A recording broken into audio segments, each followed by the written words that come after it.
Vous savez, j'ai pris un taxi l'autre jour dont le chauffeur était noir et je lui ai demandé, on s'est mis à discuter et je lui ai demandé où ses enfants étaient à l'école. Il m'a dit, je les ai renvoyés en Afrique. Bon, alors, j'en croyais pas mes oreilles, mais parce que les écoles étaient plus sérieuses dans son pays. Donc, on ne peut pas durer comme ça.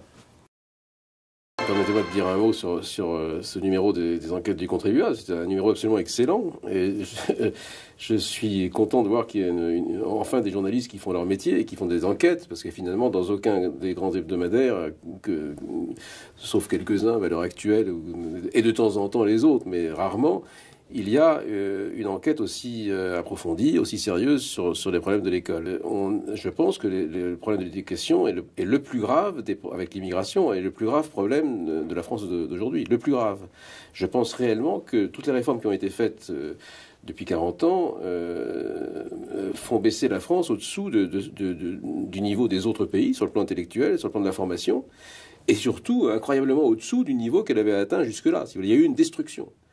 Et cette destruction est due essentiellement au fait qu'on a appliqué un plan d'essence socialiste, un plan égalitaire. On a voulu se servir de l'école pour changer de société, pour forger un homme nouveau et pour enlever aux jeunes toute idée de la légitimité de la moindre inégalité, si vous voulez.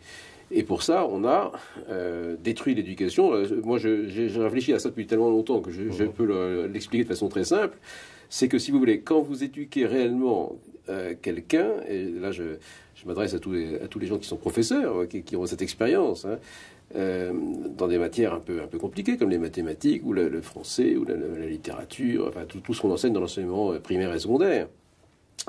Quand vous enseignez, ou l'histoire évidemment, quand vous enseignez ça à un enfant, à un adolescent, si vous voulez l'enseigner sérieusement, vous devez vérifier après chaque leçon qu'il a bien compris la leçon précédente, parce que ça ne sert à rien de passer à la suivante s'il n'a pas compris. Bien. Et ça se marque par des exercices, on fait réciter des leçons, on fait faire des exercices. Au début, l'élève fait mal l'exercice, et puis jusqu'au moment où il le fait bien. Et à ce moment-là, on passe à la leçon suivante. Et en ce qui concerne aussi bien le primaire que le secondaire, tout ça est connu depuis très longtemps, y compris d'ailleurs depuis l'Antiquité. On a mis en place tout un système gradué, parce qu'on ne peut aborder les choses très difficiles qu'après avoir présenté les éléments. Et donc, en particulier dans les systèmes secondaires modernes, tout ça avait bien été normé. En 6e, on apprend certaines choses, en 5e, d'autres choses. Et parce qu'en fait, on veut que les élèves au niveau du bac soient aptes à aborder l'enseignement supérieur. Et pour ça, on déduit ce qu'ils doivent apprendre dès la 6e pour arriver à ce niveau au bac, si vous voulez. Il y a une structuration. Mmh. Et dans cette structuration, on vérifie que l'élève a acquis les connaissances et les aptitudes à chaque niveau avant de passer au niveau suivant. C'est ce que je disais. Bien. Alors quand vous faites ça, vous vous apercevez qu'il y a des élèves qui pigent tout de suite, d'autres qui pigent le lendemain, d'autres la semaine suivante, et d'autres jamais, si vous voulez. Je schématise. Et il y a une différence d'aptitude. Alors, quelle que soit la raison, ça peut être des raisons personnelles, des élèves plus ou moins intelligents, puis ça peut être aussi des élèves plus ou moins bien dans leur peau. Enfin, il y a 1000 paramètres. Mais en tout cas, l'enseignement sérieux va révéler une différence de résultat. Bien. Autrement dit, l'enseignement sérieux crée des effets différenciants. Et ces effets différenciants doivent se traduire tôt ou tard par une division des élèves en plusieurs groupes, par exemple en filière, ou en établissement plus exigeant, dont on est renvoyé, ce qui était couramment le cas quand moi j'étais lycéen. On était très souvent renvoyé du lycée. Enfin, moi je ne l'ai pas été grâce au ciel, mais je veux dire, c'était une chose. Il y avait chaque année des élèves qui arrivaient de l'extérieur, qui prenaient la place d'élèves qui n'avaient pas eu le niveau, si vous voulez. Ce qui fait qu'au début de chaque classe, 4e, 3e, seconde, le professeur avait devant lui des élèves homogènes sur le plan intellectuel et hétérogènes sur le plan social, parce qu'ils venaient de toutes les catégories sociales. Aujourd'hui, on a la machine socialiste a fait une chose diabolique, c'est qu'elle a créé des classes hétérogènes sur le plan intellectuel, est homogène sur le plan social, puisque la carte scolaire enferme les gens dans chaque quartier. Bien. Mais je reviens à mon raisonnement. Donc vous avez certains élèves qui vont plus vite et d'autres qui vont moins vite. Et à terme, vous ne pouvez continuer valablement l'œuvre d'enseignement qu'en les séparant en groupe, oui, en groupe séparé, en filière ou en établissement séparé. Mais du coup, ceci est contradictoire avec l'idée utopique et révolutionnaire et religieuse, ou fanatique, si vous voulez, parce que c'est un fanatisme religieux, de l'école unique. Parce qu'on ne veut pas de différence. On veut qu'il y ait l'école unique du début à 16 ans, ou si possible, un peu plus tard. Alors,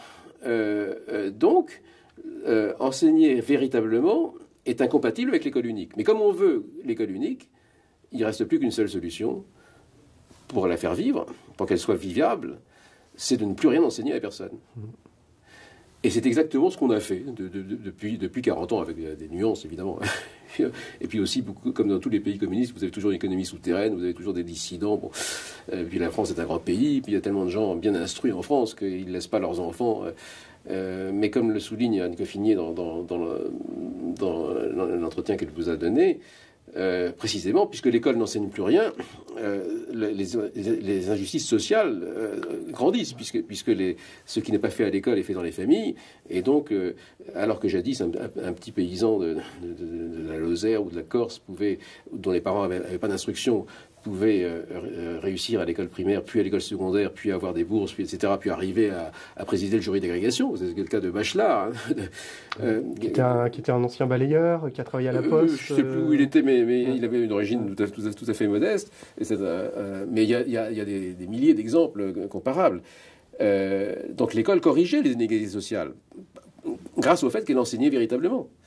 Alors que les socialistes et les communistes ayant un paradigme faux scientifiquement, une utopie, sont arrivés à produire l'inverse de ce qu'ils prétendaient vouloir produire. Donc c'est pour ça que dans les enquêtes de PISA et les enquêtes internationales, la France passe pour le champion des inégalités scolaires, alors qu'on a le système le plus égalitariste, justement. Mais ceci explique cela, c'est que comme c'est un système utopique, qui ne correspond pas à la réalité, il produit l'inverse, il ne produit que des effets pervers. Donc, voilà. Donc, si vous voulez, pour répondre quand même à votre question, que faire, hein, c'est comme la question que se posait Lénine en 1902, si je ne me trompe, dans son opuscule. Il faut créer des nouvelles écoles.